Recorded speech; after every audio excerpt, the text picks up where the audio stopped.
మహాసేన రాజేష్ గారండి. అవునండి. నమస్తే సార్, నా పేరు ప్రవీణ్ అండి, విశాఖ జిల్లా నుంచి. చెప్పండి. ప్రవీణ్ జాంబవ్ అండి. ఆయన మాది సామాజిక వర్గానికి చెందినటువంటి విద్యార్థినండి. ఉమ్, విద్యార్థిని కాదు, విద్యావంతునండి. ఆల్రెడీ నా ఎడ్యుకేషన్ అయిపోయింది. ఓకే.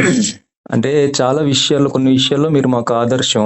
మీ ఉమ్, కమ్యూనికేషన్ స్కిల్స్, స్పెషల్గా చాలా మంది విద్యావంతులకి కూడా లేనటువంటి వాక్చాతుర్యం మీ దగ్గర ఉంది. ఉమ్, సామాజిక అంశాల పట్ల మీకు ఉన్నటువంటి అవగాహన కూడా మాకు ఆదర్శంగా ఉంది. ఓకేనండి. మాలాంటి వాళ్ళం కూడా ఇన్స్పైర్ అవుతాం మిమ్మల్ని చూసి. ఉమ్, కానీ థ్యాంక్ యూ. కొంత భావజాలం ఏదైతే ఉందో అది మాకు కొంత ఇబ్బందులు కలిగిస్తుంది. ఉమ్, ఏంటి చెప్పండి. ఇప్పుడు దళిత ఉద్యమాలను చెప్పుకుంటూ అంబేద్కర్ గారి పేరుతో ఉమ్, కొంత గందరగోళం సృష్టించే కార్యక్రమాలు జరుగుతున్నాయని చెప్పి చిన్న అనుమానం ఉందండి. ఉమ్, ఆ విషయంలో మీరు కాస్త క్లారిటీ ఇవ్వాలి. ఏంటి చెప్పండి, మీ డౌట్ ఏంటి సూట్ గా చెప్పండి. సూట్గా అంటే వాస్తవానికి ఈ ఉమ్, ఎస్సీ సమాజంలో ఉమ్, మాలలు ఆర్థికంగా ముందున్నారనేది అనేక కమిషన్లు చెప్తున్నటువంటి రిపోర్ట్లు, అలాగే ప్రాక్టికల్గా మనం చూసుకున్నా కూడా అది వాస్తవం. ఉదాహరణకి ఉమ్, విశాఖ లాంటి జిల్లాల్లో మనం చూసుకుంటే కనుక ఉమ్, పబ్లిక్ సెక్టర్ అంతా కూడా ఎస్సీ ఉద్యోగాలన్నీ కూడా మాలలతో నిండిపోయి ఉంది, 90%. ఉమ్, మాదిగలకి అలాగే మిగిలిన వర్గాలకి చాలా వరకు అన్యాయం జరుగుతుందనేది వాస్తవం. అది కళ్ళ ముందు కనబడుతున్నటువంటి సత్యం. ఉమ్. అంటే అన్యాయం అంటే ఎలాంటి అన్యాయం అంటే వీళ్ళు ఒకవేళ క్వాలిఫైడ్ ఇందులో ఉన్నా సరే వీళ్ళని తొక్కేసి వాళ్ళు అక్రమ మార్గాల్లో సంపాదిస్తున్నారా ఉద్యోగాలు? అవునండి, ప్రాక్టికల్ గా నేను చూశాను కొన్ని ఎలా అది చెప్పండి, ఒక ఇంటర్వ్యూల్లో. ఎగ్జాంపుల్ చెప్పండి. వీళ్ళు కాంపిటేటివ్ ఎగ్జామ్స్ పాస్ అయినప్పటికీ కూడా అక్కడ ఇప్పుడు ప్యానల్లో అధికారులు మాలలు ఉంటారు. అంటే మీకు తెలిసింది మాలలకు మాలలు సపోర్ట్ చేస్తారని మీకు తెలుసు, అంటే నేను అనుభవించింది చెప్తున్నాను బ్రదర్. నేను చెప్పండి. ఇప్పుడు ఇక్కడ వరకు వచ్చాను, తెలుగుదేశం పార్టీ ఒక అధికార ప్రతినిధి దాకా రాగలిగాను. అవును.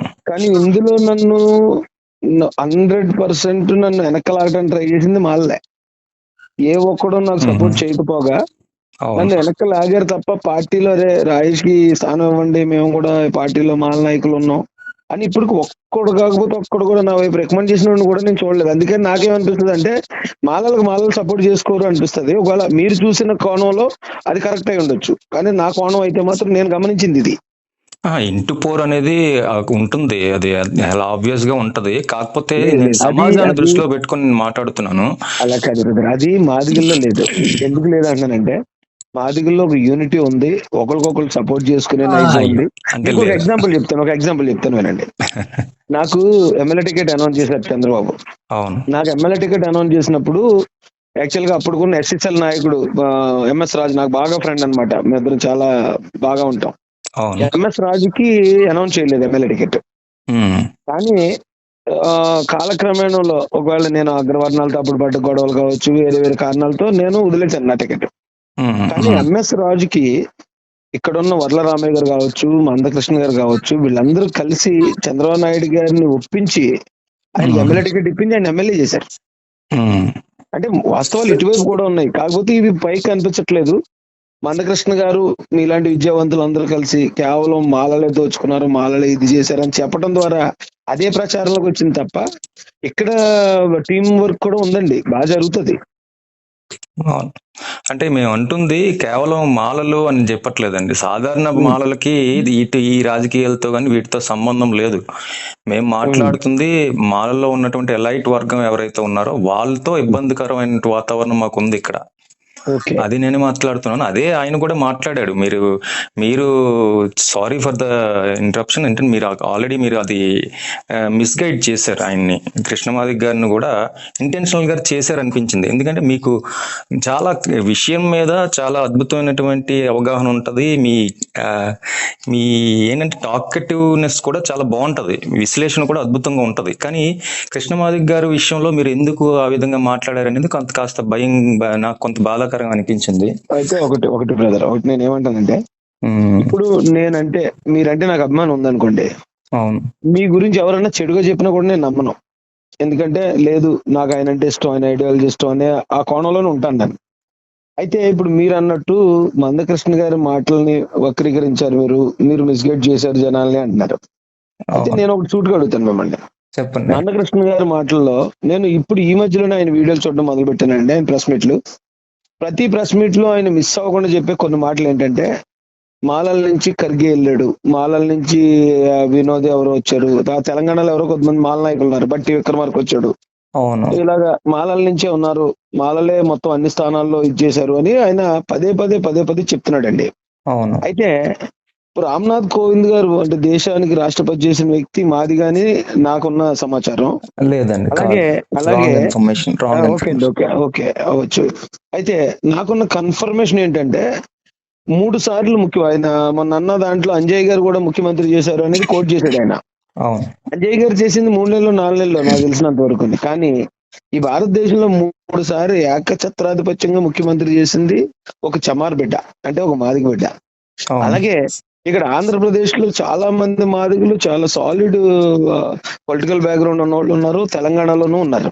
ఉమ్. ఇంతమంది మాదిగల నుంచి నాయకులు ఉన్నప్పుడు, ఎమ్మెల్యేలు ఎంపీలు పెద్ద స్థాయిలో ఉన్న వ్యక్తులు ముఖ్యమంత్రులు చేసిన వాళ్ళు ఉన్నప్పుడు వీళ్ళు ఎవరిని కోట్ చేయకుండా ఎంతసేపు ఒక వెంకట స్వామిని, ఒక వినోద్ని, ఒక బట్టి విక్రమార్కని ఇలాగ ఆయన ఏళ్లలోనే ఉన్నారు, ఒక ఖర్గే ఏళ్లే డెవలప్ అయ్యారు అనేది ప్రజలకు ప్రొజెక్ట్ చేయటం మాలల్ని, అది మాలల్లో ఉన్న వాస్తవం స్థితిగతులను కాదంటారా? వక్రీకరించడం కాదండి. కాదండి, వాస్తవం కాదంటారా? మాలలు 200% ఆర్థికంగా గాని, వాస్తవం. సామాజికంగా గాని, పొలిటికల్ గా గాని ముందున్నారు అనేది వాస్తవం కాదంటారా?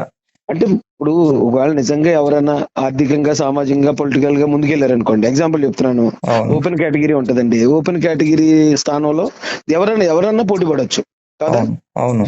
ఇప్పుడు మొన్న మందకృష్ణ గారు అన్నారు అక్కడ ఎస్సీ రిజర్వ్ లో మాదిగా ఉన్నాడు కానీ మాలకే ఇచ్చారు, ఇదేం పద్ధతి, మాదికి ఇవ్వాలి కదా అని అడిగాడు ఆయన. అవును. కానీ ఓపెన్ కేటగిరీలో కూడా మాలకి ఇవ్వచ్చు, మాదికి ఇవ్వచ్చు, బీసీకి ఇవ్వచ్చు, ఎవరికైనా ఇవ్వచ్చు. అవును.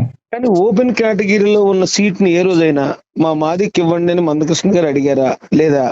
ఓపెన్ కేటగిరీలో కూడా ఇప్పుడు మా ప్రాంతం ఉందండి, ఓన్లీ కాపులే ఉంటారు, ఓపెన్ కేటగిరీ అంటారు, ఎమ్మెల్యేలు అందరూ కాపులే ఉంటారు. అవును. ఇక్కడున్న ఓసీల్లో క్షత్రియులు కానీ బ్రాహ్మణులు కానీ వాళ్ళు కూడా ఉండరు.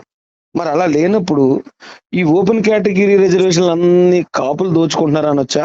లేదా మన ఎస్సీలు, ఎస్టీలు, బీసీలు కూడా ఓపెన్ లో అవకాశాలు ఉన్నాయి కానీ మాకు ఒక్క అవకాశం కూడా ఏ రోజు ఇవ్వలేదని ఇదే మందకృష్ణ గారు ప్రశ్నించినప్పుడు, వాళ్ళు ఫార్వర్డ్ గా వాళ్ళ సొంత బలంతో వాళ్ళు ముందుకెళ్తున్నారని మనం భావించినప్పుడు, ఇక్కడ మాలల్ని మాత్రం మనం దోషులుగా, దోపిడీదారులుగా, దొంగలుగా చిత్రీకరించడం అది ఎంతవరకు న్యాయం అంటారండి? ఆహా, నేను అదే చెప్తున్నాను మీకు. మాలలు అందరినీ అనలేదు, లైట్స్ వర్గం ఇంటెన్షనల్ గా కొంత జరుగుతుంది అనేది నేను కూడా నా రిపోర్ట్ లో నేను రీసెర్చ్ చేసినటువంటి వాస్తవాల్లో బయటపడినటువంటి విషయాలండి. అయితే ఇంటెన్షనల్ గా కొంత జరుగుతుంది. జరుగుతుంది. ఎందుకంటే నేను మాలలందరూ మంచోళ్ళు, మహానుభావులు అని అంటలే. ఖచ్చితంగా మాలల్లో ఆ మాల ఐడియాలజీ, మాదిగ వ్యతిరేకత కలిగిన నాయకులు 200% ఉంటారు. అలాగే ఇక్కడ నేను గమనించిన అది మాదిగలో కూడా ఉన్నారు. ఎందుకంటే నాకు 2017లో నేను ఇండస్ట్రీ పెట్టినప్పుడు ఇండస్ట్రీస్ కి GM గా ఒక ఆయన వచ్చాడు, ఎస్సీ వచ్చాడు అన్నారు. అరే మా ఎస్సీ వచ్చాడంటే ఖచ్చితంగా నాకు ఇక్కడ రావాల్సిన సబ్సిడీ వచ్చేది కదా అని మేము చాలా ఆనందంగా, నేను ఆ డిక్కీ పెద్దలు ఎవరిని అంట పెట్టుకుని వెళ్ళటం తోటే డిక్కీలు అందరూ మాలనా కొడుకులే కదా, మీరు వచ్చి ఇక్కడ ఏమి రికమెండ్ చేస్తున్నారు అన్నట్టు. ఇది ఇంత మాట అన్నాడు. ఎవరైతేనంటే అతను ఒక మాదిగ సామాజిక వర్గం, అతను కరడు కట్టిన మాదిగ సిద్ధాంతానికి కట్టుబడిన వాళ్ళు అన్నారు. అయ్యమ్మా, అయితే మాత్రం అంత దారుణంగా ముఖం మీద అంత అలా తిట్టేటండి అనుకున్నాం. మేము నవ్వుకుంటూ వస్తాం. దాన్ని ఏమి మేము మాదిగలు మాలల మీద ఇంత తీవ్రమైన శత్రుత్వం కలిగి ఉన్నారు అలాగని ఎప్పుడు ఎక్కడ నేను అనలేదు. ఎక్కడ ఇప్పుడు సందర్భం వచ్చింది కాబట్టి చెప్తున్నాను. కానీ ఇది అన్ని చోట్ల ఉంది బ్రదర్. ఈ ఒక వర్గం ఫార్వర్డ్ అవటం, ఇంకో వర్గం వెనకబడ్డం అనేది. బీసీ రిజర్వేషన్ 27% ఉంటే బీసీల్లో ఎమ్మెల్యేలు ఒక సెట్టిబల్జ నుంచి, ఒక యాదవుల నుంచి, లేకపోతే ఇంకొక వెలమ నుంచి ఉంటది ఇక్కడైతే. కానీ చాకలి, మంగలి, కొమ్మరి ఇలాంటి వాళ్ళు ఎవరు ఎమ్మెల్యేలుగా వెళ్ళరు. అంటే అక్కడ జరుగుతుంది అది. ఇది భారతదేశం అంతా వ్యాపించింది. కానీ మందకృష్ణ గారి మాటల్లో ఈ భారతదేశం మొత్తంలో ఒక్క మాల వాళ్ళు మాత్రమే దోచుకునే రకం వాళ్ళు మాత్రం. భారతదేశంలో మొత్తాన్ని మాట్లాడలేదు, తెలుగు రాష్ట్రాలు మాట్లాడారు, లేదంటే అక్కడ మహారాష్ట్రలో మహర్ల గురించి మాట్లాడేమో తప్ప. అవ్వచ్చు. ఆయన ఒప్పుకుంటాడు కదా, అక్కడ యూపీలో చమార్లు కూడా ఆధిపత్యంతో ఉన్నారని చెప్పి ఆయన కూడా అక్కడ చెప్తున్నాడు కదా, స్పష్టంగా చెప్తున్నాడు కదా. ఇప్పుడు నేను ఒకటి అడుగుతానండి. ఇప్పుడు మనం మీరు ఒక పాయింట్ అడుగుతున్నారు, వర్గీకరణ అడుగుతున్నారు. అవును. ఎవరన్నా ఏదన్నా అడిగే హక్కు భారత రాజ్యాంగం కల్పించింది. అవును. ఇప్పుడు ఈ రోజున శాశ్వత పరిష్కారం వచ్చే అవకాశం ఉన్నా, ఆ పరిష్కారం తీసుకురావడానికి ఎందుకు మందకృష్ణ గారు ప్రయత్నించట్లేదంటే మీ దగ్గర ఏం సమాధానం ఉంది చెప్పండి? శాశ్వత పరిష్కారం అంటే మీరు 341 ఆర్టికల్ సవరణ అంటారు అంతేనా? అంటే ఇప్పుడు మొన్న అదేంటది ఈవీఎస్ రిజర్వేషన్ ఇచ్చారండి, ఈడబ్ల్యూఎస్. అవును. 103 రాజ్యాంగ సవరణ జరిగింది కదా. అవును. అంతకుముందు ఆంధ్ర తెలంగాణ విభజించారు, బిల్లు పెట్టారు కదా పార్లమెంట్ లో. అవును. ఇప్పుడు వర్గీకరణ అనేది ఎస్సీలు అంటే ఇక దేశవ్యాప్త సమస్య ఇది. ఈ ఉమ్, ఎస్సీల్లో ఎవరు ఇప్పుడు పలానా చోట చమార్లు ఫార్వర్డ్ గా ఉంటే అక్కడ మహర్లు వెనకబడి ఉంటే వాళ్ళకి కొంచెం ఎక్కువ ఇవ్వండి, పలానా చోట మాలలు ఫార్వర్డ్ గా ఉంటే మాదిగలతో వెనకబడి ఉంటే వాళ్ళకి ఎక్కువ ఇవ్వండి అని ఒక పార్లమెంట్ లో బిల్ గాని, లేదు బిల్ అవ్వని పక్షంలో ఈ అమెండ్మెంట్ గాని ఇప్పుడు చేసేస్తే ఇక తర్వాత కొన్ని రోజులు గింజుకుంటారు, వాళ్ళకి అనుకూలంగా వచ్చిందని సుప్రీంకోర్టులో ఇప్పుడు గింజుకుంటారు. సుప్రీంకోర్టులో మేము కాస్త ఒక అడుగు వేస్తాం కదా, మేము ఉమ్, సాధించుకున్నాం కదా, ఉమ్. అది ఆనందకరమైనటువంటి విషయమే కదండి. యాక్చువల్ గా అలా సుప్రీంకోర్టు అనేది సుప్రీం అదే జ్యుడిషియరీ సుప్రీం విభాగంలో. కోర్టు, అదే బ్రదర్, ఇప్పుడు అదే సుప్రీం కోర్టు 2004లో ఒకటిచ్చింది. అవును. దాన్ని ఇప్పుడు 5 జడ్జిలు ఇచ్చిన బెంచ్ ఇచ్చిన దాన్ని 7 జడ్జిలు కొట్టేశారు. అవును. రేపు 7 జడ్జిలు ఇచ్చిన దాన్ని 9 మంది జడ్జిలు కొట్టేసే అవకాశం ఉందా లేదా? ఎక్కడ ఉంది? మెజారిటీ 6 కదండి, ఉందండి. ఏదండి? మెజారిటీ 6 కదండి, 6:1 కదా. 6:1 అన్నా మీరు లేదా 9కి వెళ్ళినా 12కి వెళ్ళినా 11కి వెళ్ళినా ఇక్కడ అవకాశం 6కే కదండి. మెజారిటీ 6 కదా, ఇంకా ఛాన్స్ లేదు. మీరు అంటే ఈ మీరు అలా అనుకోవద్దు. ఎందుకంటే ఇప్పుడు కోర్టులు మన మందకృష్ణ గారి మాటల్లోనే మనం విన్నాం, కేంద్ర ప్రభుత్వ ఆదేశాల మేరకు కోర్టులు కూడా పనిచేస్తున్నాయి అన్నాడు ఆయన.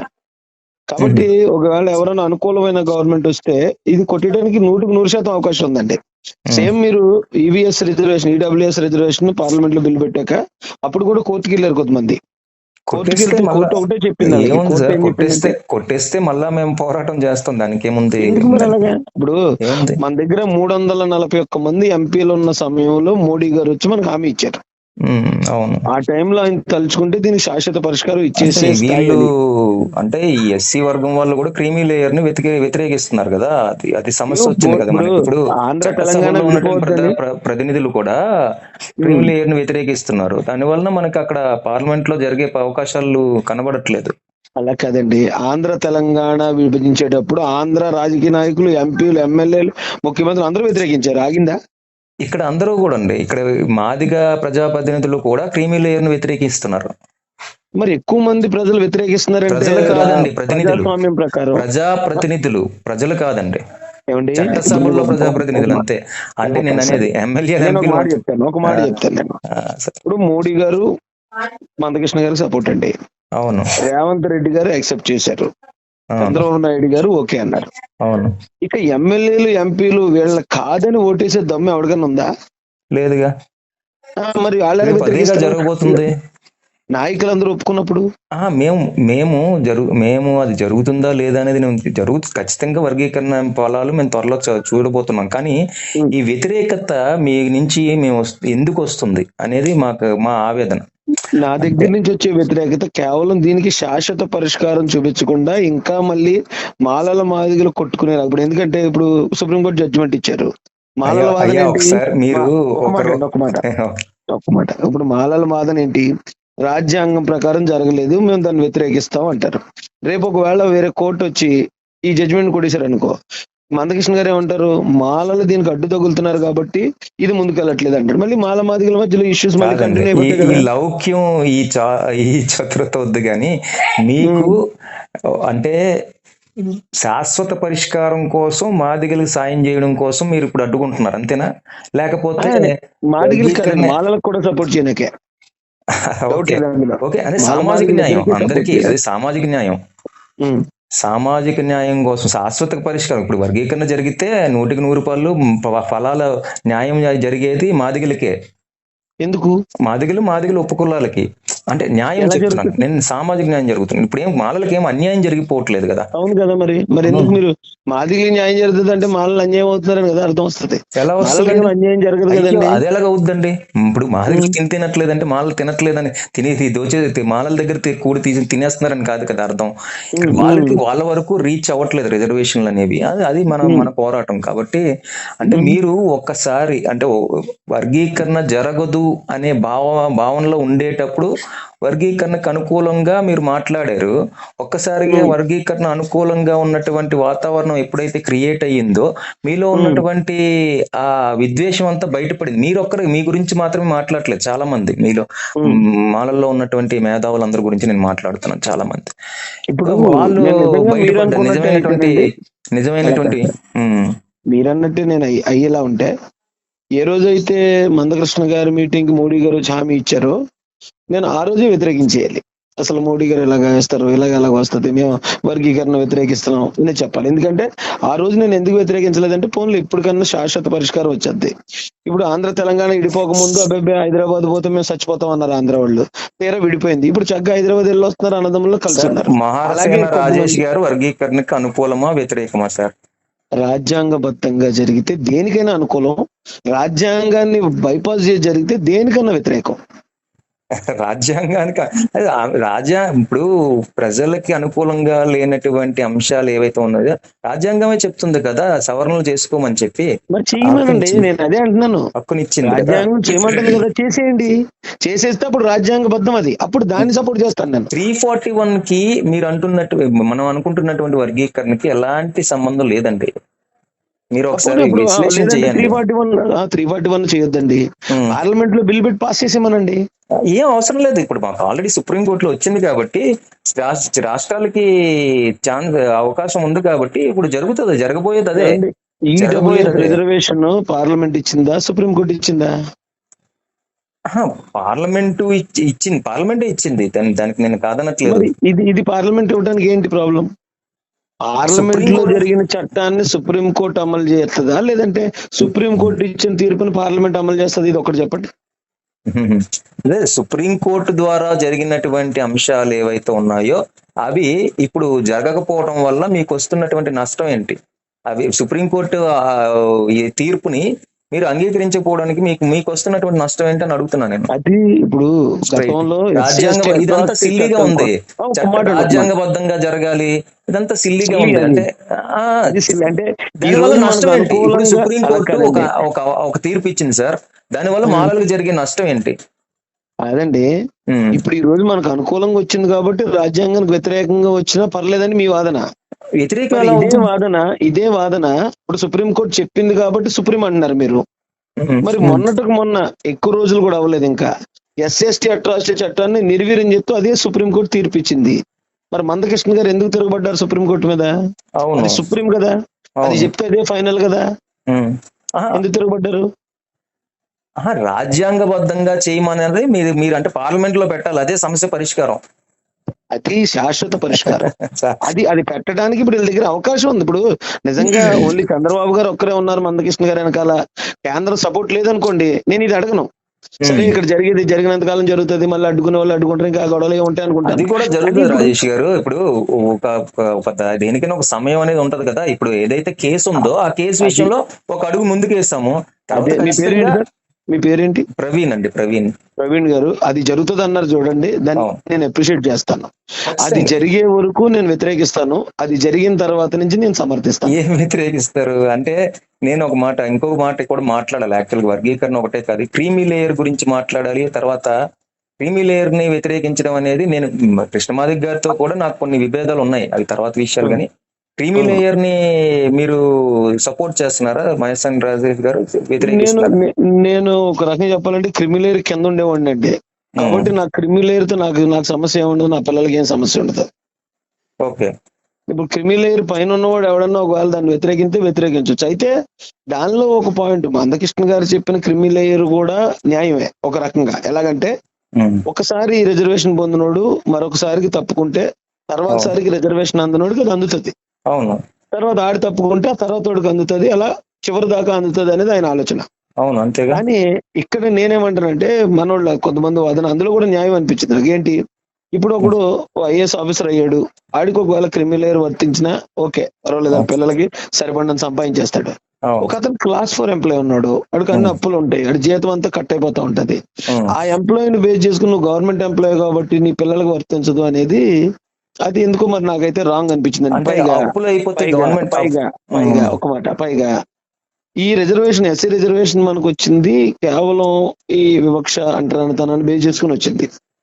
ఒక వ్యక్తి ఉద్యోగస్తుడైనా కూడా అతని మీద ఉన్న కుల వివక్ష అలాగే ఉంటది. ఓకే. సో అంబేద్కర్ గారు వివక్షను బేస్ చేసుకుని ఇచ్చిన రిజర్వేషన్ అతని వివక్ష అలా కంటిన్యూ అవుతుండగానే అతన్ని అనర్హునిగా ప్రకటించే పరిస్థితి అది కరెక్ట్ కాదేమో. ఎందుకంటే ఇప్పుడు ఒక ఎమ్మెల్యే అవుతాడు ఓసీలో, ఆ మళ్ళీ అతనే ఎమ్మెల్యే, అతని కొడుకు ఎమ్మెల్యే, అతని మనోడే, అంత వాళ్ళకి లేదు క్రిమిలేయరు. కంటిన్యూగా తరతరాలు వాళ్ళు అనుభవించేస్తూనే ఉన్నారు, ఓ పక్క నుంచి దోచుకుంటూనే ఉన్నారు. అవును. మరో పక్కన ఈ ఎస్సీ వాడు ఒక మాదిగా క్లాస్ 4 ఎంప్లాయీ ఒక ఉద్యోగం వచ్చినంత మాత్రాన అతనికి సెకండ్ టైం అది వర్తించదంటం కూడా న్యాయం కాదండి. అంటే అదే మీరు ప్రశ్న అయిపోతే నేను సమాధానం చెప్తాను. చెప్పండి. ఇప్పుడు క్లాస్ 4 ఎంప్లాయీ అంటే ఆర్థిక పరిస్థితులు మెరుగుపరుచుకోవడమే. స్వయంగా అతను ఏమైనా తప్పిదాలు చేస్తే దాన్ని గవర్నమెంట్ కి ఆపాదించడం అనేది కరెక్ట్ కాదు. నేనేదో చెడు తిరిగి అప్పులు చేసేసుకొని రకరకాలుగా నా జీవితాన్ని నాశనం చేసుకొని దాన్ని గవర్నమెంట్ బాధ్యత వహిస్తుంది అంటే దానికి కరెక్ట్ కాదు కదా. క్లాస్ 4 ఎంప్లాయీ అయినా క్లాస్ 1 ఎంప్లాయీ అయినా సరే నీకు ఒక ఉద్యోగస్తుడు అంటే నీ ఆర్థిక పరిస్థితి మెరుగయ్యి ఉన్నది అనేది అర్థం. సో దాంతో నువ్వు అవకాశాలను ఉపయోగించుకొని నువ్వు నెక్స్ట్ లెవెల్ కి వెళ్ళాలి తప్ప క్రీమీ లేయర్ అనేది నా ఉద్దేశం ప్రకారం క్లాస్ 1 అన్నా క్లాస్ 4 అయినా సరే క్రీమీ లేయర్ అనేది వర్తింపు చేయకూడదు, ఉండకూడదు అనేది నా ఉద్దేశం. వివక్ష అనుభవించిన కారణంగా కదా దాని దగ్గరకు వస్తానండి. ఈ విషయంలో క్లారిటీ వచ్చింది కదండి. క్లాస్ 4 ఎంప్లాయీ ఏదైతే మీరు సందేహం వ్యక్తపరిచారో దాని గురించి క్లారిటీ వచ్చింది. అంటే మీ వాదన ఇప్పుడు మనకి ఎస్సీలకి ల్యాండ్స్ ఇస్తుందండి గవర్నమెంట్, అది అమ్ముకోవడానికి లేకుండా పెట్టేస్తారు వాళ్ళు. అవును. ఒకవేళ అమ్ముకోవడానికి ఉండేలా ఉంటే వెంటనే అమ్మేస్తారు. అవును. అమ్ముకోకుండా వాళ్ళకు ఉపయోగపడాలి అని గవర్నమెంట్ ఆలోచించేస్తుంది ఆ పని. అవును. అలాగే ఇక్కడ కూడా ఒక అతను ఉద్యోగం వచ్చింది, అతను ఇలా తాగుబోతు అయిపోయాడు, డబ్బులు ఇది అయిపోయి, అయినా కూడా గవర్నమెంట్ బాధ్యత ఎలా వహిస్తుందండి? దానికి గవర్నమెంట్ బాధ్యత ఎలా వహిస్తుంది? నువ్వు వ్యక్తి చేసిన పొరపాటుని తీసుకెళ్లి గవర్నమెంట్ మీద పెట్టేస్తే ఎలాగొద్దండి? ఇప్పుడు మన కొడుకో కూతురు అలా చెప్తే అలా వదిలేం కదండి. అయ్యో తప్పులు చేస్తున్నారు కదా అని చెప్పి గవర్నమెంట్ అంటే మనం పర్వాలేదులే, మనం ఎంత తాగినా పర్వాలేదు, మనకు క్రీమీ లేయర్ ఉంది అందుకని చెప్పి 10 మంది ఇంకో ఉద్యోగ గ్లాస్ 4 ఎంప్లాయీలు అందరూ కూడా తాగమని చెప్తున్నారు అంటే ఎవరు కూడా క్రీమీ లేయర్ ఉందనే సపోర్ట్ తోటి తాగటం మొదలెట్టండి. ఒక బలహీన క్షణం, ఒక హ్యాబిట్ అది. అదే ఏదైనా వ్యక్తిగా సంస్కరించబడాలి. దానికి చేసిన తప్పుకి అతని పిల్లల్ని శిక్షించడం న్యాయం కాదు. అది కరెక్ట్ కాదు నేను అనేది. అదే వ్యక్తిగా సంస్కరించబడాలి, సంస్కరించబడాలి. ఆ ప్రతి గవర్నమెంట్ ఎంప్లాయీకి క్రీమీ లేయర్ అనేది వర్తింపు చేయాలనేది నా ఉద్దేశం. అప్పుడే నిజమైన అర్హుడికి రిజర్వేషన్ ఫలాలు వెళ్తాయి అనేది నా అభిప్రాయం. అలాగే ఇంకోటి మీరు వివక్ష అనేది చెప్పారు, అంటరానితనం వివక్ష గురించి మాట్లాడారు. అంటరానితనం వివక్ష అనేది మీరు మొన్న ఒక వీడియోలో కూడా చూశాను. రిజర్వేషన్లు అనేవి కేవలం ఆర్థిక పరిస్థితులను బేస్ చేసుకుని ఇవ్వలేదు, అంటరానితనం వివక్షని అంశాలను కూడా బేస్ చేసుకొని ఇచ్చారు అనేది మీ వాదన. అయితే ఇక్కడ రిజర్వేషన్లు అనేవి బీసీలకి ఎస్సీలకి మాత్రమే ఇచ్చారు, కానీ అంటరానితనం వివక్ష కేవలం ఎస్సీలకి బీసీలకి లేదండి, ఓసీలకి కూడా ఉంది. కమ్మలు కూడా అప్పుడు శూద్రులే, వాళ్ళను కూడా బ్రాహ్మణులు అంటరాని వాళ్ళుగానే చూశారు. అనేక అగ్రవర్ణాల వారిని మనం ఇప్పుడు సోకాళ్ళు ఎవరైతే అగ్రవర్ణాలని చెప్పుకున్నా వాళ్ళందరినీ కూడా బ్రాహ్మణులు, ఒకప్పుడు బ్రాహ్మణుల దగ్గర వాళ్ళందరూ కూడా అంటరానితనం వివక్ష అనిపించిన వాళ్ళే. మరి వాళ్ళకి ఎందుకు రిజర్వేషన్లు ఇవ్వలేదు? అంటే రాజ్యాంగం రాసే సమయానికి వాళ్ళు అంటరానితనంలో లేరండి. ఎలా ఉంటారు? నేను మీకు ఆధారాలు చూపిస్తాను, చూపించండి. ఎందుకంటే పైకి ఇంకోటి కూడా చెప్పనా మీకు, అంటరానితనం నిజంగా వాళ్ళు అనుభవిస్తూ ఉంటే గనక వాళ్ళని ఎస్సీలో యాడ్ చేయాల్సిన ఆ బాధ్యత గవర్నమెంట్ కి ఇచ్చేసి వెళ్ళిపోయింది ఆయన అంబేద్కర్ గారు.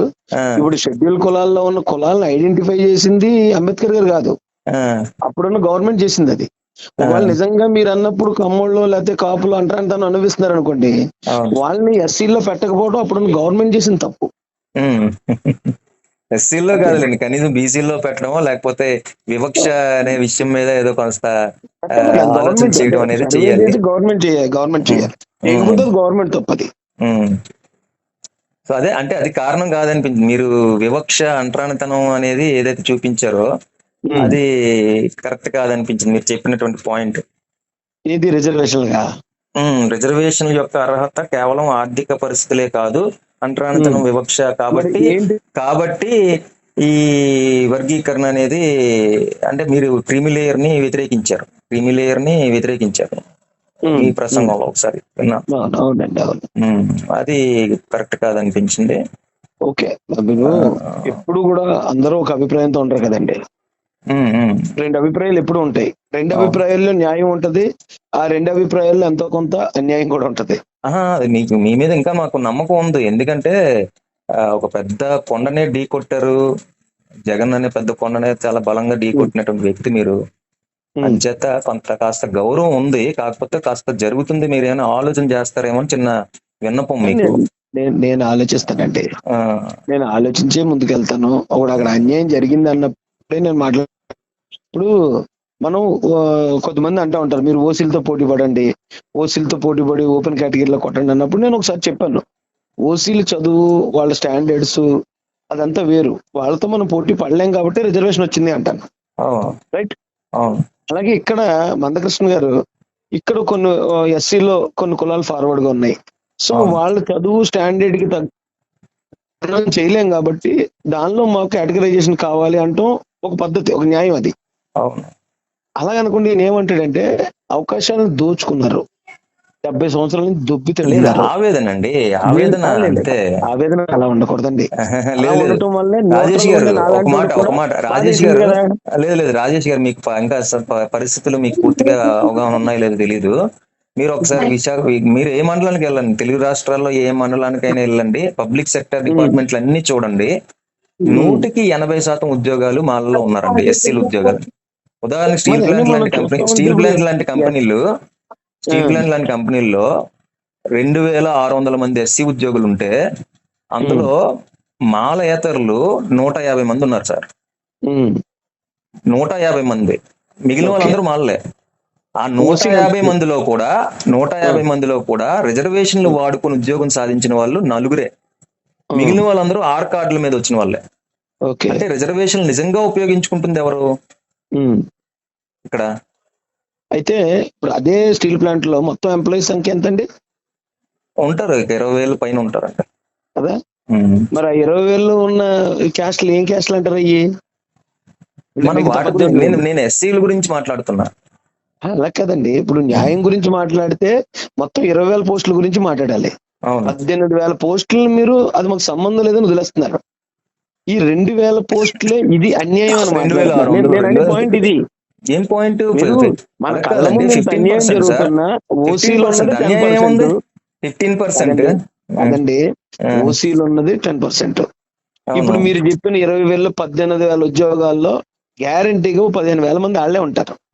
ఎవరు అది మీకు అన్యాయంగా కనపడట్లేదు.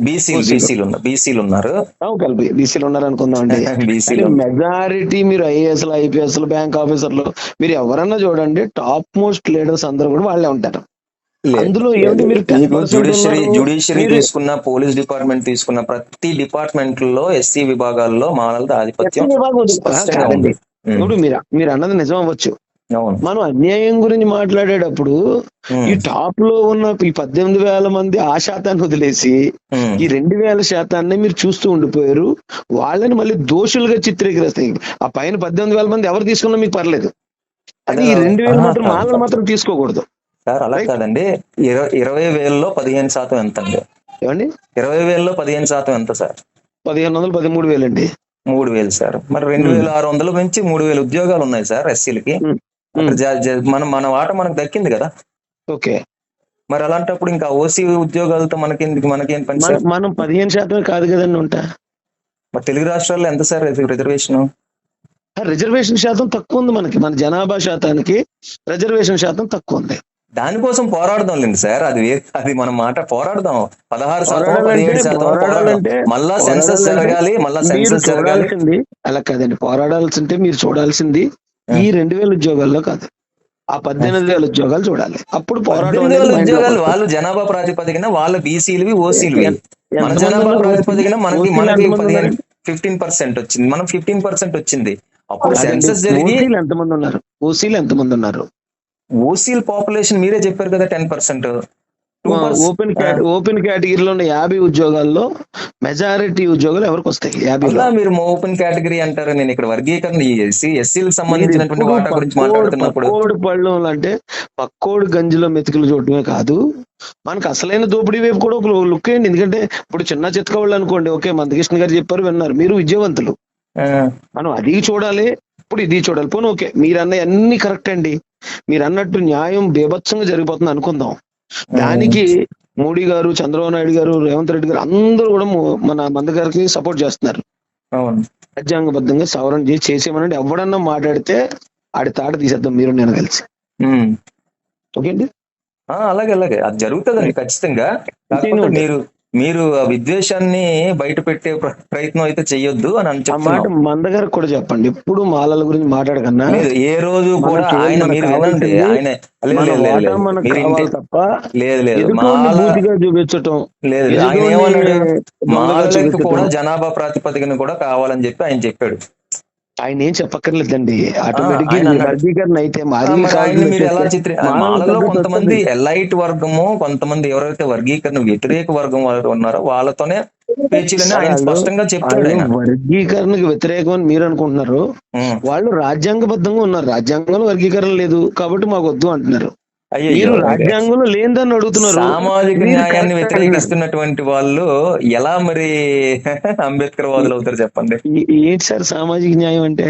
అది అంబేద్కర్ గారికి తెలియదు అంటారా? ఏంటండి సామాజిక న్యాయం? అవును, మరి ఏబిసిడీలు ఉండాలి కదా, ఎందుకు పెట్టలేదైనా? అదే మేము అడుగుతున్నాం అంబేద్కర్ గారిని. నేను అదే చెప్తున్నా. అంబేద్కర్ గారు సామాజిక న్యాయం లేకపోతే నేను ఒప్పుకుంటాను సార్. నేను ఒక మాట నేను ఇక్కడ కృష్ణమాదిక్ గారితో కూడా నాకు విభేదాలు ఉన్నాయని చెప్పడం విషయంలో ఇదే చెప్తున్నా. అంటే ఇంకొక మాట నేను గమనించాను, చాలా ఇప్పుడు అంబేద్కర్ వాదం పేరుతో మీరు అంటే డైరెక్ట్ గా అడిగేస్తున్నాను మీకు. అంబేద్కర్ వాదం పేరుతో అంటే అంబేద్కర్ గారిని సైద్ధాంతికంగా ప్రశ్నిస్తే చంపేస్తారా సార్? ఎవరు చంపేస్తారండి? అంటే ఏంటి అంత ఉన్మాదం ఎందుకు వస్తుంది? ఎవరు చంపేశారు ఇప్పుడు దాకా? ఎంతమందిని చంపేశారు? బెదిరింపు కాల్స్ వస్తుంటాయి, నాకు కూడా వస్తుంటాయి. అంటే ఏమని వ్యతిరేకించారు అసలు అంబేద్కర్ గారు? సైద్ధాంతికంగా కొన్ని విషయాల్లో వ్యతిరేకత చూపిస్తే చంపేస్తారా? ఒక పాయింట్ చెప్పండి, ఆయన మీరు సైద్ధాంతికంగా ఏ పాయింట్ లో వ్యతిరేకించారో చెప్తారా? మీరు విశ్లేషణిస్తారా? నేను ఎవరు నాకు తెలిసినంత వరకు మిమ్మల్ని ఎందుకు తిట్టాడో చెప్తాను. ఓకే, తిట్టడం కాదులేండి, భయపెట్టడం, బెదిరించడం. సరే, ఇప్పుడు భీమా కోరేగావ్ అనే ఘటన ఉంది. భీమా కోరేగావ్ ఘటనని మీరు అంటే సమర్థిస్తారా, వ్యతిరేకిస్తారా? ఎప్పుడు జరిగిందండి? అంటే మహర్ సైన్యం చేసిన యుద్ధమా, లేకపోతే మొన్న భీమ్ కోరేగావ్ దగ్గర ఆర్ఎస్ఎస్ వాళ్ళకి మహర్లు చేసినటువంటి యుద్ధమే, పీష్వా యుద్ధం ఏదైతే ఉందో దాని గురించి నేను మాట్లాడుతున్నాను. అదే దాని గురించి నేను మాట్లాడుతున్నాను. ఓకే, దాన్ని సమర్థిస్తారా సమర్థించరా అని అడుగుతున్నారా? అవును, సమర్థిస్తారా వ్యతిరేకిస్తారా అని అడుగుతున్నా. సమర్థిస్తానండి. ఓకే, సరే. అయితే ఇప్పుడు మీ ఇల్లు ఉంది సార్, మీ ఇంట్లోకి ఎవడో బయటోడు వచ్చి ఆక్రమణకు వచ్చాడండి. మీ అన్నదమ్ముల మధ్య విభేదాలు ఉన్నాయండి. ఇప్పుడు మీరు చేయాల్సిన పని ఏంటండి? మీరు చేయాల్సిన పని ఏంటి? ఎవడైతే ఆక్రమణకు వచ్చాడో అన్నదమ్ములు కలిసి ముందు వాడిని తరిమేసిన తర్వాత మన పంచాయతీ తేల్చుకోవాలి కదా. అవునండి. మరి ఇప్పుడు అక్కడ మహర్లు చేసింది ఏంటి సార్? ఇక్కడ మీరు అన్నదమ్ములు అండి, అప్పుడున్న మనువాదులని, అప్పుడున్న అన్టచబుల్స్ అని ఈ మనువు అనే మాట తెలిసేయండి సార్. ఇప్పుడు నేను చెప్తున్నా సార్, మాల సామాజిక వర్గానికి గొప్ప చరిత్ర ఉంది, గొప్ప సాంస్కృతిక ఘనత ఉంది. మీరు మహర్లతో కంపేర్ చేసుకోకండి. మహర్లు అనే వాళ్ళు మాల సామాజిక వర్గం దగ్గర నాకు తెలిసినంత వరకు చాలా సాంస్కృతికంగా చాలా తక్కువ. మీ గొప్పతనం మీరు చిన్నబుచ్చుకుంటున్నారు మహర్లతో మీరు పోల్చుకొని. నేను ఎప్పుడు ఎవరితోని పోల్చుకోనండి. మహర్లు మీరు సొంతం చేసుకోవడం వల్ల మాల సామాజికం యొక్క సాంస్కృతిక పునాదులు చిన్నపోతున్నాయి. ఏమండి ఒకసారి ఉండండి, ఇప్పుడు మహర్లు మాలలో ఒకటని నేను ఏమన్నా అన్నానా? సరే, అవును. ఎందుకు ఆ పాయింట్ లోకి వెళ్ళి మీరు దాన్ని మొత్తం టాపిక్ ఎందుకు డైవర్ట్ చేస్తున్నారు? డైవర్ట్ ఏం లేదు, డైవర్షన్ ఏం లేదు. నేను ఏమన్నానంటే అప్పుడున్న మనువాదులు అంటే అన్టచబుల్స్ అన్నదమ్ములా అని అడిగాను. మను అనే మాట దగ్గరికి వచ్చింది. మను అనేది మనువాదము వదిలేనండి. అది పోనీ మనువాదం. మీరేమనమంటారు చెప్పండి అంటాను నేను. అప్పుడు ఉమ్, ఎవరైతే ఎస్సీలు గ్రామాల్లోకి రాకూడదు, అవును. తాటాకు ముంత, మీరు దూరంగా ఉండండి, మిమ్మల్ని తాటాకు ముంత ముట్టుకోనివ్వండి, అది ఎవరండి? ఎప్పుడు వచ్చిందంటే సార్ ఒక మాట, వాళ్ళు ఎవరు చెప్పండి, వాళ్ళు అలా చేసిన వాళ్ళు ఎవరు? అంటే వ్యక్తులు చేసిన దానికి ఎందుకు మనం ఆపాదిస్తున్నాం? అది ఒక ధర్మానికో లేకపోతే ఒక మతానికో ఎందుకు ఆపాదించాల్సినటువంటి పరిస్థితి వస్తుంది? నేను ధర్మానికి ఆపాదించలేదు, మతానికి ఆపాదించలేదు ఇక్కడ. ఉమ్, ఉమ్. వాళ్ళు ఎవరు మీ దృష్టిలో ఎవరు? అలా చేసిన వాళ్ళు? ఖచ్చితంగా ఇప్పుడు మీరు ఒక పదాన్ని ఇచ్చుకున్నారు, మనువాదం అనే పదం. సరే, అదే దాంతో అది వద్దన్నారు కదా మీరు, సో నాకు అవును, తీసేశాను. అవును. మీరు చెప్పండి వాళ్ళు ఎవరు, చెప్పండి వాళ్ళని ఏమని నేను మాట్లాడాలి చెప్పండి. ఏముంది మనకి, సామాజికంగా ఈ ఒక పదం మనం ఇచ్చుకోవచ్చు వాళ్ళకి. ఏమని ఇచ్చుకోవచ్చు? ద్రోహులు, లేకపోతే పోనీ సామాజిక ఆ ఏదో ద్రోహులు పెట్టుకోవచ్చు. అందామండి, ద్రోహులు అందాం. అవును. ఆ ద్రోహులు అక్కడ ఉన్న వీళ్ళకి అన్నదమ్ములా? ఎవరికి? అక్కడ అవును. ఎవరైతే ద్రోహానికి గురయ్యారో వాళ్ళు? కాదు, కాదు, కాదు. ఇప్పుడు బ్రిటిషర్లు ఈ దేశాన్ని ఆక్రమించుకోవడానికి వచ్చినప్పుడు మనం ఇప్పుడు చేయాల్సిన పని ఏంటి? ఏమండి, ఉమ్, బ్రిటిషుడు వచ్చిన తర్వాత ఆడు దేశాన్ని దోచుకున్నాడు, ఇక్కడున్న మాన ప్రాణాలు దోచుకున్నాడు, అవును, అన్ని చేశారు. అవును. ఇప్పుడు ఎగ్జాంపుల్ చెప్తాను, మీకు అర్థమవుతుంది. ఉమ్, ఉత్తరప్రదేశ్ దగ్గర నుంచి, బీహార్ నుంచి వీళ్ళంతా కూడా ఏదో గోమాంసం తింటున్నాడనో మరోటో ఎస్సీల మీద, ముస్లింల మీద దాడులు చేయించిన వరకు, మన మణిపూర్ లో కూడా క్రిస్టియన్స్ మీద విపరీతమైన ఇది చేయించిన వరకు ఒకటి ఉంది, దానికి పార్టీ సపోర్ట్ ఉంది. ఉమ్, అందరూ పార్టీని వ్యతిరేకిస్తారు ఇవన్నీ చేస్తుంది కదా అని. కానీ వర్గీకరణకు అనుకూలంగా ఉందని ఒకే ఒక కారణంతో మందకృష్ణ గారు సపోర్ట్ చేయట్లే. అదే నేను అది అంతేంటి అప్పుడు ఆహాహా. అప్పుడు మహర్ సైన్యం కూడా అప్పుడు అక్కడ జరిగిన ఏది? దారుణాలన్నీ కాదు, చూసి నక్కకి నాగలోకానికి ఎలా ముడి పెడతారు రాజేష్ గారు? నేను పెట్టండి. అంటుంది మీకు నక్క అనిపించవచ్చు, అంటే నక్క పనులు చేసిన వాళ్ళకి మనం చెప్పే మాట నక్కగా అనిపిస్తుందండి. ఎవరు మేము నక్క పనులు చేస్తున్నాం? మిమ్మల్ని అన్నానా సార్ నేను? అది కాదు, కరెక్ట్ అప్పుడు కాదు. ఇక్కడ నేను మనం అడుగుతుంది మహర్ల కోసం మహర్ల మాట్లాడుతున్నాం. గురించి మాట్లాడుతున్నాను. అవును, మళ్ళీ మరి మీరు మీకు కంపేర్ తీసుకొచ్చి చేస్తే ఇక్కడికి ఈజీగా వచ్చి అర్థమవుతుంది కదా, ఈజీగా అర్థమవుతుంది నేను కదండి. ఇంకో పాయింట్ కూడా మీరు అలా చెప్తే మీరు అక్కడికి వెళ్తే మళ్ళీ ఇది డైవర్ట్ అవుతుంది, విషయం డైవర్ట్ అవుతుంది. దాని గురించి కూడా నేను చెప్పగలను, మాట్లాడగలను. కానీ విషయం డైవర్ట్ అవుద్ది. కానీ అక్కడ నేను చెప్తుంది ఏంటంటే, అదే పీష్వా యుద్ధంలో మాంగులు, చమార్లు కూడా బ్రిటిష్ వారికి వ్యతిరేకంగా పోరాడి చనిపోయినటువంటి సందర్భం ఉంది. అలాగే పీష్వా యుద్ధానికి ముందు ఏదో ఖడికి యుద్ధం అని ఒక యుద్ధం జరిగింది.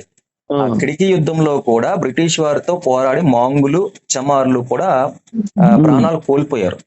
అందులో మన రాఘోజీ సాల్వే అని చెప్పి ఒక మాంగ్ పోరాట యోధుడు. యాక్చువల్ గా 1857 కి ముందే ఈ అందరూ కూడా మన చరిత్రలో ఏం చదువుకుంటున్నాం అంటే, స్వాతంత్రోద్యమం 1857 తిరుగుబాటుకి మొదలయ్యిందని అనుకుంటాం. కానీ ఖడికి యుద్ధంతోనే మొదలైంది. స్వాతంత్రోద్యమాన్ని మొదలుపెట్టిందే మాంగులు, చమార్లు. అందులో మనకి రాఘోజీ సాల్వే అని, క్రాంతివీర్ సాల్వే యొక్క తండ్రి గారు, ఆయన ఈ యుద్ధాన్ని మొదలు పెట్టాడు అక్కడ. ఆయన కొడుకు క్రాంతివీర్ సాల్వే. ఆ క్రాంతివీర్ సాల్వే యొక్క ఆయన మాంగ్ అనమాట, మతాంగ్ అంటే మాదిగా అక్కడ. ఆయన శిష్యులే ఈ బాలగంగాధర్ తిలక్, పూలే, తర్వాత ఇంకొక ఆయన ఉన్నాడు, ఆయన కూడా. వీళ్ళందరూ కూడా మీరు చెప్పిన బాలగంగాధర్ తిలక్ పేరు మేము విన్నాం, అలాగే పూలే గారి పేరు విన్నాం.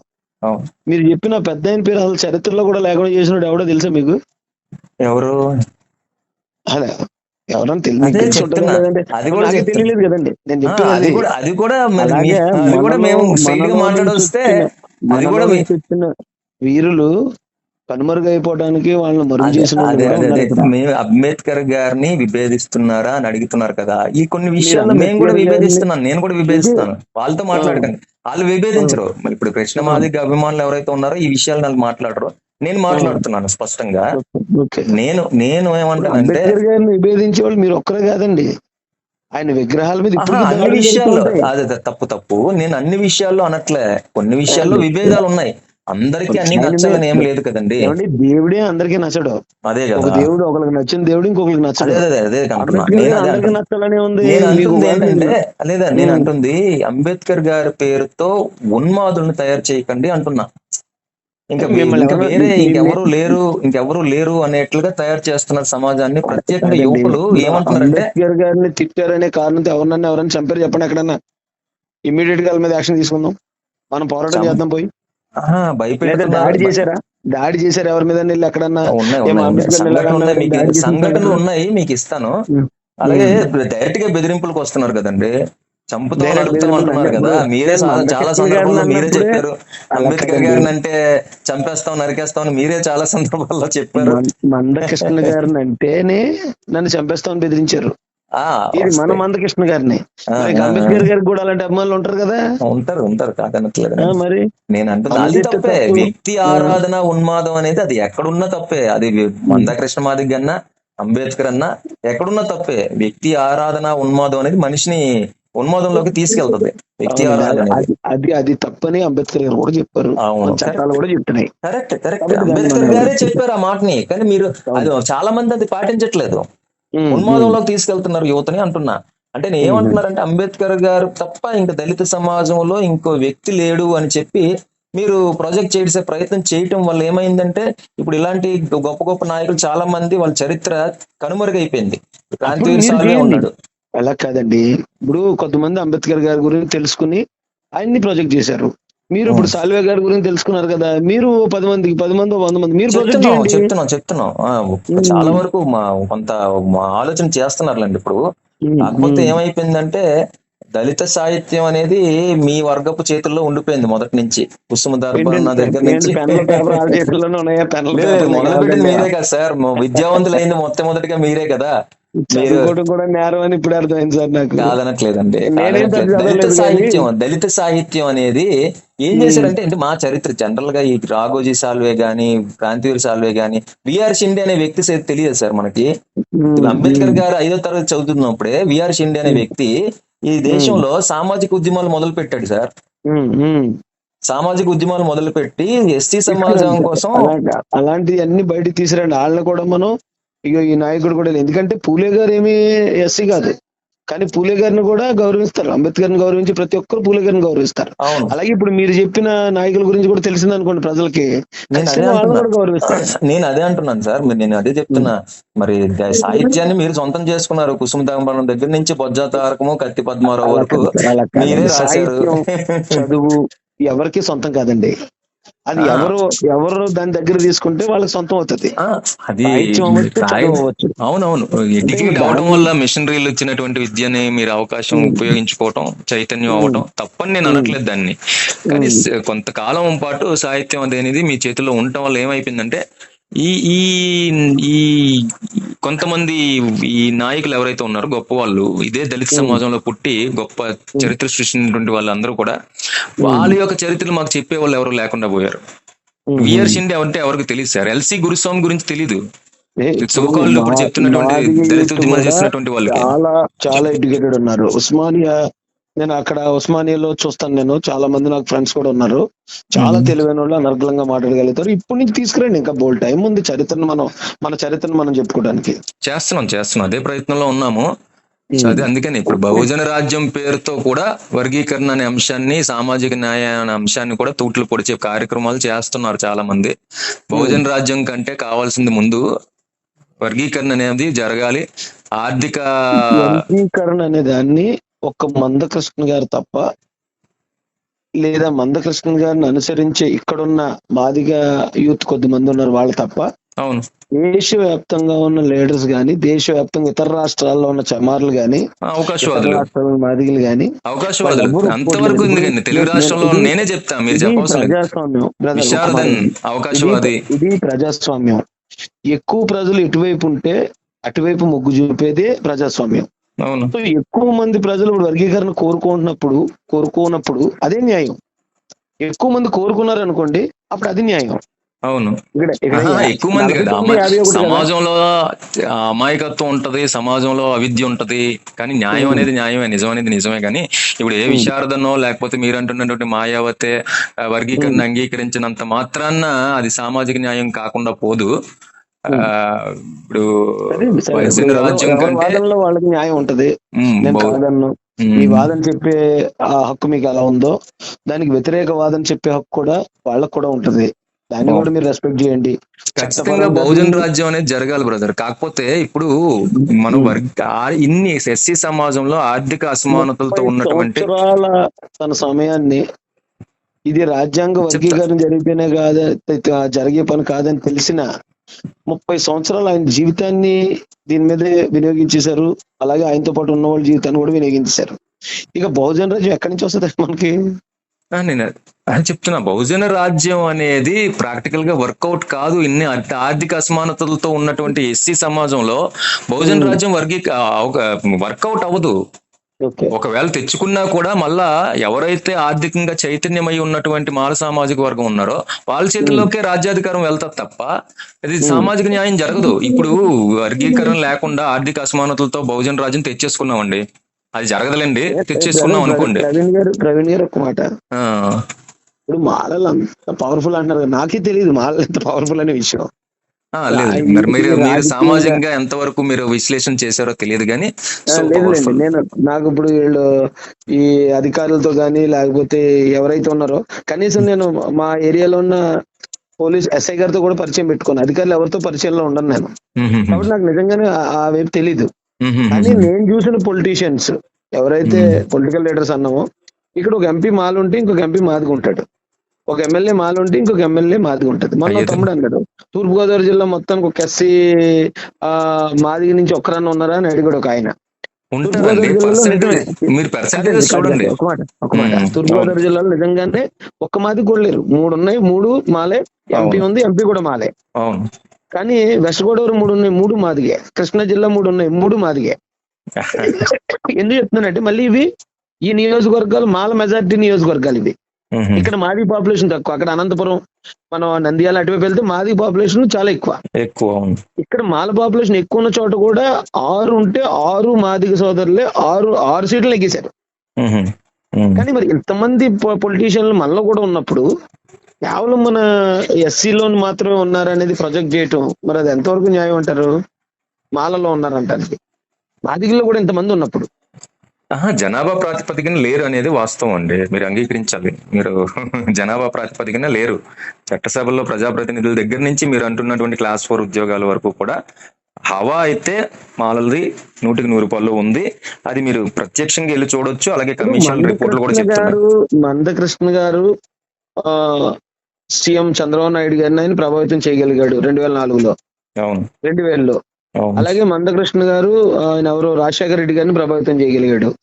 మందకృష్ణ గారు ఇప్పుడు ఈవెన్ మోడీ గారిని కూడా ప్రభావితం చేయగలిగాడు. అవును, ఆ స్థాయి నాయకుడు కొన్ని చెప్పండి మాల సామాజిక వర్గంలో. ఉద్యమంలో నిజాయితీ ఉన్నప్పుడు అది ఎక్కడికైనా వెళ్తుంది. పవర్ఫుల్ అంటే నేను అనేది ఏంటి, జనాభాలో ఉంటే అదేంటిది నేను ఆర్థికంగా విషయంలో మాట్లాడుతున్నాను. కృష్ణమాదికి ఉన్నటువంటి ఆర్థిక చైతన్యం మాలల్లో అంటే మాలలతో పోల్చుకుంటే, మాలలో ఉన్నటువంటి ఎంతో మంది ఆర్థికంగా ఉన్నతంగా ఉన్నటువంటి వాళ్ళతో పోల్చుకుంటే కృష్ణమాదికి ఏమాత్రం అండి? కృష్ణమాది గారి దగ్గర కూడా గట్టిగానే ఉందని టాక్ అండి. టాక్ గానే ఉంటది, టాక్ గానే ఉంటదిలేండి. కానీ అదే సార్, అయితే బహుజన రాజ్యం కంటే మాకు వర్గీకరణ వస్తేనే బహుజన రాజ్యం అనేది సాధ్యపడుతుందండి. బహుజన రాజ్యం రాకముందే ఉత్తరప్రదేశ్ లో బహుజన రాజ్యం వచ్చేసింది, అక్కడ వర్గీకరణ లేదు సార్. ఉత్తరప్రదేశ్ లో సామాజిక అంశాలు చాలా భిన్నం అండి తెలుగు రాష్ట్రాలతో పోల్చుకుంటే. ఇక్కడ కూడా 1994లో మందకృష్ణ అనే ఒక నాయకుడు రాకపోతే ఇక్కడ కూడా వచ్చేసినట్టు కాంచీరామ్ గారు అదే అన్నారట, ఫస్ట్ యూపీ తర్వాత నెక్స్ట్ ఏపీ అని. ఏది కాదు నేను ఈ విషయంలో ఘటన అయిపోయిన హైదరాబాద్ లో ఏమండి ఒక మాట సార్, నేను అదే చెప్తున్నా. ఒక మాట, కారంచేడు ఉద్యమాన్ని, తుండూరు ఉద్యమాన్ని మాలమాదిగలు చేసి దేశాన్ని కదిలించిన విధానం గాని, లేదా అప్పుడు బిఎస్పీ మీటింగ్ కి మనవాళ్ళు వెళ్ళిన విధానం గాని, అప్పుడు ఎన్టీఆర్ గారే వచ్చి 40 సీట్లు, ఈవేళ గింజుకుంటే పాపం కాపులకి ఇప్పటికి ఒక 20 సీట్లు వచ్చాయి. కానీ 1994 టైంలోనే మాలమాదిగలు కలిగితే 40 సీట్లు సాధించగలిగిన బలాన్ని గాని ఈ మందకృష్ణ మాదిగ గారు వచ్చి నిర్వీర్యం చేస్తారంటాను సార్ నేనైతే. నా బీసీల యొక్క మనకి చేదోడు లేకుండా బహుజన రాజ్యం సాధ్యపడదండి. ఓన్లీ ఎస్సీ వర్గంతోనే బహుజన రాజ్యం సాధిస్తామా? అనొద్దండి, ఎందుకంటే మన బలాన్ని చూసి నమ్మకం కలిగితే ఎలా ఉంది సార్? అలా కదా, బీసీలను ఏ విధంగా మీరు మెప్పిస్తారు చెప్పండి? ఏ విధంగా బీసీల యొక్క ఓట్లు మీరు తీసుకోగలుగుతారు? అంటే రాజ్యాధికారం మన అందంలో మన ఆధిపత్యం, మన అధీనంలో, మన నాయకత్వంలో బీసీలో ఉన్నటువంటి వందలాది కులాలు పనిచేస్తాయా? కొన్ని మీ పాయింట్ కి వస్తాను. ఉమ్. ఇప్పుడు వర్గీకరణ జరిగితే బహుజన రాజ్యం వస్తుంది అన్నారు. అప్పుడు ఖచ్చితంగా. బీసీలను ఎలాగ మీరు ఇచ్చేస్తారు? నేను అదే చెప్తున్నాను, వర్గీకరణ వచ్చిన తర్వాత ఆర్థిక అసమానతలు పోతాయి, ఎస్సీ సమాజంలో ఆర్థిక అసమానతలు పోతాయి, చాలా వరకు ఆర్థిక పరిస్థితులు మెరుగుపడిన తర్వాత అప్పుడు మనం బీసీలని మాట్లాడుకోవడానికి అవకాశం ఉంటది. ఇప్పుడు ఒకవేళ బహుజన రాజ్యం ఇప్పుడు తెచ్చేసుకున్నాం అండి, ఓకే మీరు అన్నట్టుగా బహుజన రాజ్యం తెచ్చేసుకున్నాం, ఎవరికి రాజ్యాధికారం ఇస్తాం, కుర్చీ ఎవరికి ఇస్తాం? బీసీలో ఉన్నటువంటి వందలాది కులాలకు ఇస్తారా, లేకపోతే మనలకి ఇస్తారా, మాదిగలకి ఇస్తారా, 59 కులాల్లో ఎవరికి ఇస్తారు? ఇప్పుడు అధికారం అంటే ఒక ముఖ్యమంత్రి ఒకటి దగ్గరే కాదండి, ఇంకా అధికారం ఉన్న పదవులు చాలా ఉంటాయి కదా. ఒకవేళ ముఖ్యమంత్రికి ఆయన ఉంటే తర్వాత వీళ్ళు ఉంటారు. ఆర్థికంగా బలంగా సామాజికంగా బలంగా ఉన్నటువంటి కమ్యూనిటీ ఏదైతే ఉందో అది ఖచ్చితంగా అక్కడ ప్రభావం చూపిస్తది తర్వాత. అప్పుడు సామాజిక న్యాయం జరగదు కదండి. మీ అభిప్రాయం అదే ఉంటుందండి. ఇప్పుడు మనం తర్వాత గెలిచిన తర్వాత ముఖ్యమంత్రి ఎవడవుతాడు అనే ఆలోచనతో కనీసం మనం గెలవడానికి కూడా ప్రయత్నించి కనీసం ఇప్పుడు ఇంకా మనం ఈ పరిస్థితిలో ఉండిపోవడం అనేది దురదృష్టం. నేను అనేది అదే సార్, అదే గెంజి ముందు గెంజి కావాలి కదా సార్. బెంజ్ మనం ఏం చేసుకుంటాం, బహుజన రాజ్యం అనేది గెంజి లేకుండా బెంజ్ తీసుకుంటే బెంజ్ అమ్ముకుంటాడు. ఏంటంటాడు, సాధించుకున్నా కూడా అది ఎక్కువ కాలం నిలబడదు. ఇప్పుడు అదే జరుగుతుంది అక్కడ ఉత్తరప్రదేశ్ లో కూడా, ఎక్కువ కాలం నిలబడదు, మళ్ళీ అమ్ముకుంటారు. మనుషుల్లో మార్పు రావాలి కదండి, మనం ముందు గెంజి తాగాలి కదా ముందు మనం. ఒక్కసారి పరిపాలనలోకి వచ్చిన కులం తర్వాత దాడులకి, శిరోమండనాలకు, మానభంగాలకు గురవదండి. సామాజికంగా చైతన్యం అవుతుంది, అందులో డౌట్ లేదు. గౌరవం, ఆత్మగౌరవం సాధించుకుంటది, గౌరవం వస్తుంది. నెక్స్ట్ టైం వాళ్ళు ఇప్పుడు మనం వెళ్ళుకుంటున్నా నెక్స్ట్ ఏమైనా అధికారంలోకి వస్తే మనం ఏమైనా జరుగుతుందనే భయం ఉంటుంది. ప్రాక్టికల్ గా వర్కౌట్ అవ్వదు సార్. ఇప్పుడు ప్రస్తుతం బహుజన రాజ్యం అనేది బీసీ సమాజాన్ని మనం దగ్గర చేసుకునేంత వరకు కూడా అది వర్కౌట్ కాదు. అది స్టెప్ బై స్టెప్ జరగాల్సినటువంటి అంశం కాబట్టి వర్గీకరణ అనేది జరిగిన తర్వాత, ఆర్థిక సమానత జరిగిన తర్వాత రాజ్యాధికారం అనేది వైపు వెళ్ళడం అనేది ఉత్తమం అని నా అభిప్రాయం. రైట్, మీ నెంబర్ నేను సేవ్ చేసుకుంటాను. అంటే యాక్చువల్ గా మనం దాదాపు 50 minutes నుంచి మాట్లాడుతున్నాం. అవునవును, ఈ 50 minutes కూడా పాపం పిల్లలు నా చుట్టూరా కూర్చొని టీవీ సౌండ్ తగ్గించుకుని అలా కూర్చొని ఉన్నారు. ఓకే సార్, ఓకే, మనం మళ్ళీ తర్వాత మాట్లాడదాం. నేను నెంబర్ సేవ్ చేసుకుంటాను, టచ్ లో ఉందాం. అలాగే సార్, థ్యాంక్ యూ. రైట్.